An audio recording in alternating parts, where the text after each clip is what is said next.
semuanya, selamat wayah kia ya dimanapun kalian berada.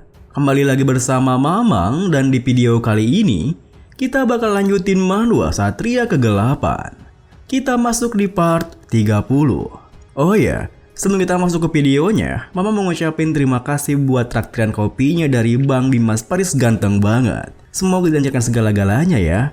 Di awal video ini, saat sebelum magic teleportasinya aktif, Knox turun dari kudanya lalu menyuruh kudanya untuk pergi, mengantarkan sebuah surat yang telah ia kaitkan di pelananya.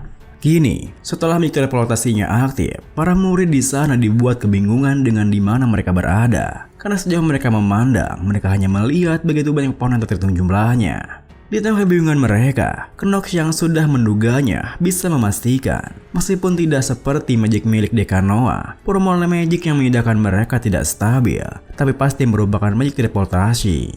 Kemudian, di saat Knox merhatikan sekitarnya, Putri Penelope menghampirinya bertanya, apa Knox tahu apa yang terjadi?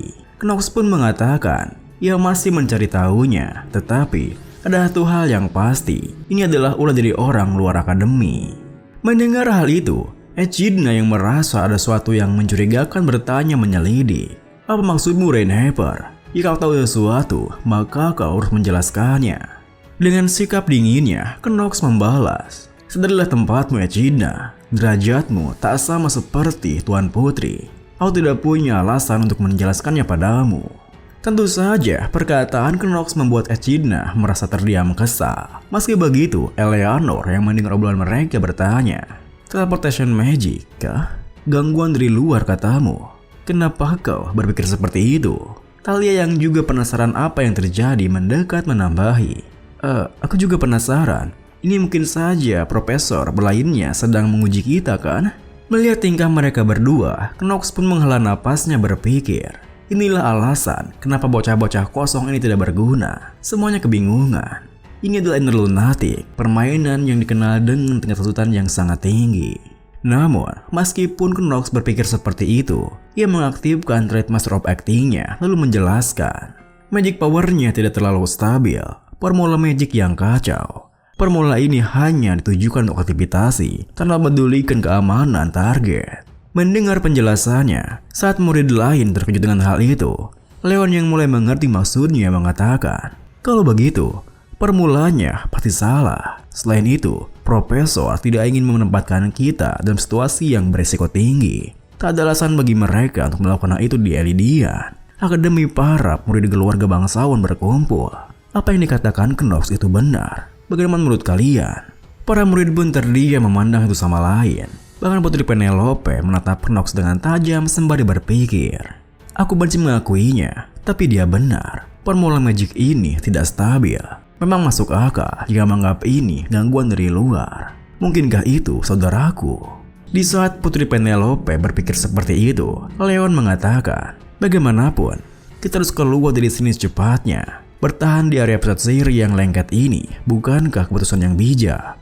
Namun, meskipun kebanyakan murid setuju dengan caranya, Echidna yang tak ingin mengikutinya menyangka, orang-orang dari Darklands selalu mencoba untuk mengambil alih. Kau harus menjelaskan dasar dari ucapanmu itu.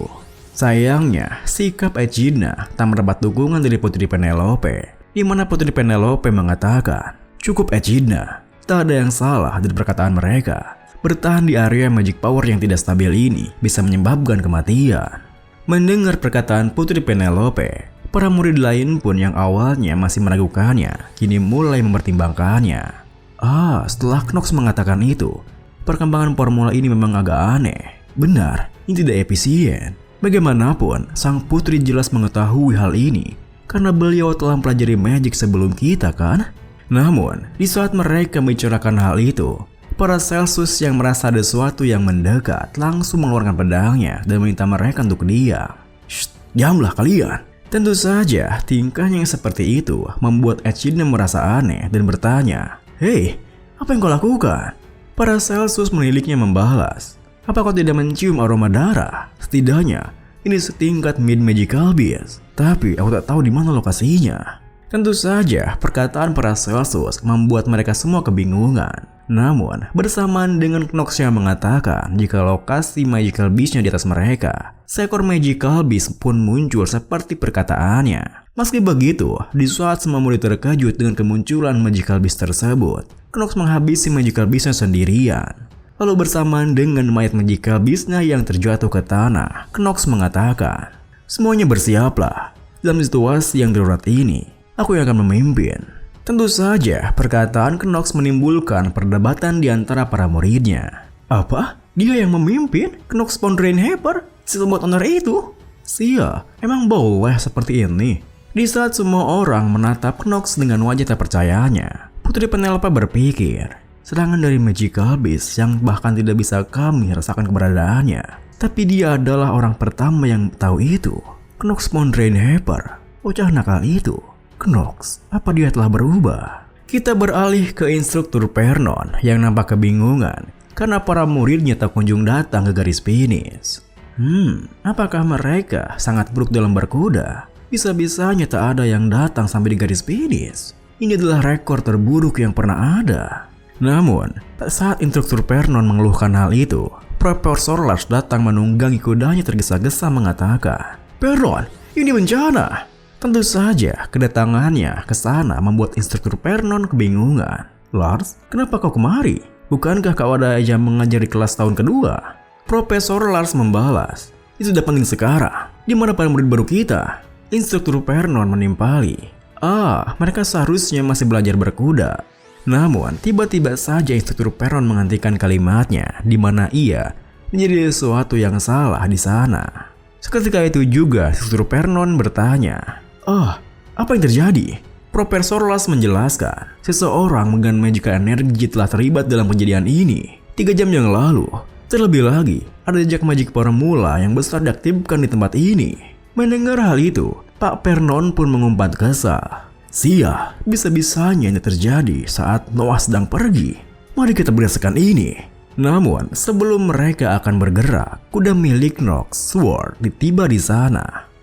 Kuda obsidian ini bukankah milik bocah berambut putih itu?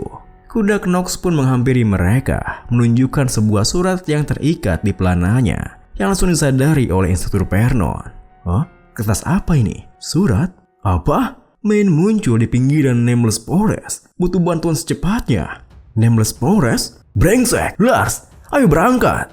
Dengan begitu, mereka berdua pun memacu kuda mereka sembari berpikir. Setidaknya membutuhkan 2 hari lagi menuju Nameless Forest. Sudah terlambat untuk menggunakan Revolution Magic sekarang. Kumohon semoga kalian baik-baik saja. Kita beralih kembali pada Knox yang tengah membersihkan darah di pedangnya setelah menghabisi Magical Beast yang muncul di sana.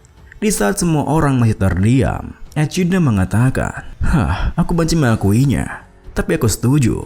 Penilaianmu benar, Rainhaber." Knox membalas, "Cukup. Aku tidak ingin mendengar permohonan maaf dengan terpaksa. Sebaliknya, Yang Mulia, kejadian ini berhubungan dengan kejadian sebelumnya. Tolong izinkan saya memimpin sesuai dengan hukum keluarga kerajaan." Mendengar hal itu, Putri Penelope menimpali, "Apa? Tapi itu berbahaya. Di sini, sebagai putri kerajaan, aku akan memimpin secara langsung." Tentu saja, sikapnya yang seperti itu sangat menjengkelkan bagi Knox, yang membuat Knox menyuruh seorang murid bernama Fur untuk membacakan manual apa yang harus dilakukan dalam keadaan darurat. Fur pun menjelaskan, pertama, anggota keluarga kerajaan harus dilindungi terlebih dahulu. Kemudian, komando harus diberikan kepada kenaik atau magician tertinggi. Tepat setelah Fur mengatakan itu, Knox pun menekankan jika Tuan Putri Penelope adalah satu-satunya anggota keluarga kerajaan di sana. Tentu saja, Knox mengatakan itu bukan tanpa alasan. Selain itu, memang kenyataannya, Putri Penelope adalah salah satu kartu terbaik untuk melawan para demon nanti. Kekuatan magic yang dia miliki dan kekuatan punishment magic hanya diturunkan dalam keluarga kerajaan. Kemudian, Knox melanjutkan, karena Putri Penelope merupakan satu-satunya anggota kerajaan di sini. Meskipun semua orang di sini mati, Anda harus tetap bertahan hidup, Tuan Putri. Itu adalah hukum kerajaan. Selain itu, keputusan untuk menilai dan merespon situasi aku memilikinya. Jadi, tolong berikan izinnya, hak untuk memutuskan antara hidup dan mati semuanya yang ada di sini. Melihat sikap Knox yang begitu berani, yang bertaruhkan nyawa semua murid di sana dan menjadi pemimpin, perasaan Thalia padanya pun semakin besar, yang buatnya menatap Knox dengan mata yang berbinar. Tentu saja, tingkah Thalia yang seperti itu membuat Knox merasa aneh. Meski begitu, Knox mengatakan, "Bagaimanapun, jika tidak ada yang menolak, aku akan menjadi pemimpin. Jika kalian tidak suka, buktikanlah kelayakan kalian. Aku akan memberikan puisi ini kapanpun." Mendengar hal itu, murid di sana pun terdiam menatap Knox. Namun, ada seorang murid yang tersenyum kecut berpikir, bagaimana kalau terjadi sesuatu pada saat dia melindungi sang putri dalam situasi ini? Pasti hukumannya berat. Tak peduli seberapa baik itu, hasilnya akan jadi biasa-biasa saja. Kalau begini, Knox, dia seperti minum piala beracun. Aku tahu, dia tidak berpikir panjang. Sayangnya, gibahannya langsung disadari Knox, yang buatnya langsung menatap tajam murid tersebut, hingga si murid bergidik ngeri. Kemudian, karena tak ada seorang pun yang menentangnya, Knox mengatakan, "Sudah diputuskan, mulai dari sekarang, ikuti arahanku atau kalian akan dihukum sesuai dengan hukum militer. Pertama, mari kita pindah lokasi, semuanya ikuti aku." Namun, baru saja Knox akan melangkah pergi, Eleanor yang merasa khawatir bertanya, "Tunggu, kau tahu kemana kita harus pergi kan?" Dengan sikap dinginnya, Knox membalas, "Aku tidak pandai menjelaskan, jadi tinggal ikuti saja." Tentunya, Knox mengatakan itu bukan tanpa alasan. Jika saja mereka tahu berapa kali ia sudah memainkan chapter kedua ini, mereka semua pasti akan terkejut. Tentu, ia tak hanya terjebak dalam game sialan ini, ia seperti sampah genangan air. Kemudian, di saat para murid mendengar arahan Knox dan berusaha menyingkirkan menjikal bis yang mereka temui, Main yang bersembunyi di sebuah gua tengah memantau mereka dengan sebuah magic. Namun, perhatiannya segera teralihkan di saat tuan yang dilayaninya muncul dan mengatakan, "Rager, habisi semua manusia alien itu. Basmi semua tunas mudanya. Dengan begitu, bahkan dirimu yang tidak penting ini akan mendapatkan sebagian dari kekuatanku." Mendengar hal itu, Radgar pun berlutut dan menerima sebagian kekuatannya. Lalu setelah tubuhnya menyerap kekuatannya, Radgar kembali memerhatikan bola kristalnya sembari tersenyum bergumam, "Tentu saja, saya akan menanganinya dengan baik agar tidak mengecewakan Anda, Grandu. Elhidian, misi yang sangat cocok bagiku. Kalian harus membayar dosa karena telah melantarkanku." Oh, Lars pun Celestia. Beberapa jam kemudian, dikala sang fajar kembali ke peraduannya hingga jingga menyinari langit, Knox mengatakan, "Mulai sekarang, kita harus berbagi peran. Kalian, Leon dan Paracelsus, bantu aku." Mendengar hal itu, Paracelsus menghela napasnya membalas, "Ya, karena kau sudah mengalahkanku, aku akan mengikutimu untuk sementara waktu." Leon di sampingnya menambahi, "Aku mungkin tidak banyak membantu, tapi aku akan berusaha sebesaku." Dengan begitu, Knox pun merasa lega karena unit terkuat di sana sudah diamankan. Lalu, Knox melanjutkan, "Ada dua cara untuk keluar dari hutan ini. Pertama, hancurkan barrier dari luar. Kedua, temukan orang yang mengaktifkan teleportation magic ini dari dalam dan bunuh dia." Tuan Putri pasti berpikir, kalau pilihan yang kedua itu berbahaya bukan? Memang benar, tapi mau bagaimana lagi? Dibutuhkan sekitar 2 hari untuk mencapai tempat ini dari tempat Institut Vernon. Jadi, lebih baik fokus untuk bertahan hidup dan menemukan cara untuk membunuh magician itu. Tentu saja, perkataan Knox membuat semua di sana terdiam. Knox sendiri berpikir, sebenarnya aku tahu peristiwa ini tidak bisa diselesaikan dengan metode sebelumnya. Kita harus membunuh magician itu untuk kabur dari sini. Radgar, seorang main yang tinggal di hutan ini. Dengan pikiran seperti itu, Knox mengatakan, "Baiklah, pertama, mari cari pasokan makanan. Kita seharusnya bisa bertahan selama beberapa hari." Namun, di saat Knox menatap mayat magical beast yang mereka kalahkan sebelumnya, Paracelsus yang merasa aneh bertanya, "Hei bangsawan, apa yang akan kau makan?" Knox membalas, "Babi ini, apa ada masalah?" Paracelsus menimpali, "Tidak, aku tahu kau berbakat, tapi kau salah. Kau mungkin berpikir ini adalah tempat berburu bagi para bangsawan. Tapi, kau tidak bisa memakan binatang ini. Mereka beracun." Mendengar hal itu, Knox menyanggahnya. "Tentu saja aku tahu itu. Aku juga tahu bahwa tanaman di sekitar sini tidak boleh dikonsumsi sembarangan. Paracelsus yang tak percaya dengannya bertanya, "Hah? Apa kau sungguh tahu itu? Jadi, bagaimanakah kau makan bis itu?" "Bahkan aku tidak akan memakannya, tak peduli sebelapar apa aku di timur. Apa kau tahu berapa lama rasa sakit itu berlangsung?" Melihat tingkahnya yang seperti itu, Knox pun terdiam berpikir, "Dasar idiot, apa kau hanya memikirkan perut yang sakit karena makan bis? Aku tidak boleh berpura-pura bersama Paracelsus." Dengan pikiran seperti itu, Knox mengatakan, "Diamlah, jangan banyak omong. Ada jalannya." Kemudian, sembari mengambil beberapa tanaman di sekitar sana, Knox membagikan tugas pada Leon dan Paracelsus. "Kalian, Leon, panggillah Anden untuk melindungi para murid dari bis. Dan kau, Paracelsus, lindungilah sang putri. Sebaiknya kau tidak banyak bicara." Tentu saja, perintah seperti itu membuat Paracelsus semakin merasa kesal, hingga ia berkata, Ini akan kupastikan kau akan menderita nanti."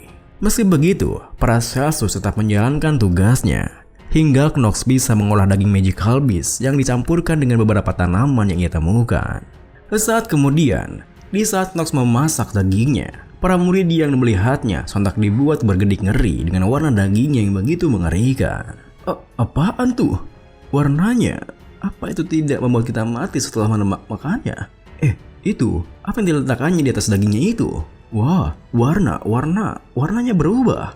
Knox yang menyadari rasa penasaran mereka pun menjelaskan, ini hanya herbal untuk menetralisir racunnya. Freddy Glow Herb hanya memiliki efek untuk menetralkan racun bis tingkat rendah. Tentu saja, hornbeer yang kita buru itu termasuk di bawahnya. Mendengar hal itu, para murid yang pernah mendengar herbalnya pun mengatakan, "Iya, sepertinya aku pernah membacanya dalam buku. Tapi bagaimana bisa seorang Rainhopper tahu hal seperti itu?" Kemudian, di saat semua murid di sana tak bisa menahan liurnya karena dagingnya terlihat begitu lezat, Knox tersenyum mengatakan, "Ya, jadi Tuan Putri, apa Anda suka rare atau medium?" Tentu saja, Knox menawarkan dua tingkat kematangan itu karena tingkat kematangan well done tidak termasuk karena dapat merusak daging menurut catatan permainan ini. Dan video ini pun diakhiri dengan, meskipun Putri Penelope berusaha keras menjaga image-nya, ia sama sekali tak bisa membohongi indera perasaannya yang membuatnya terus menatap daging masakan Knox di sana.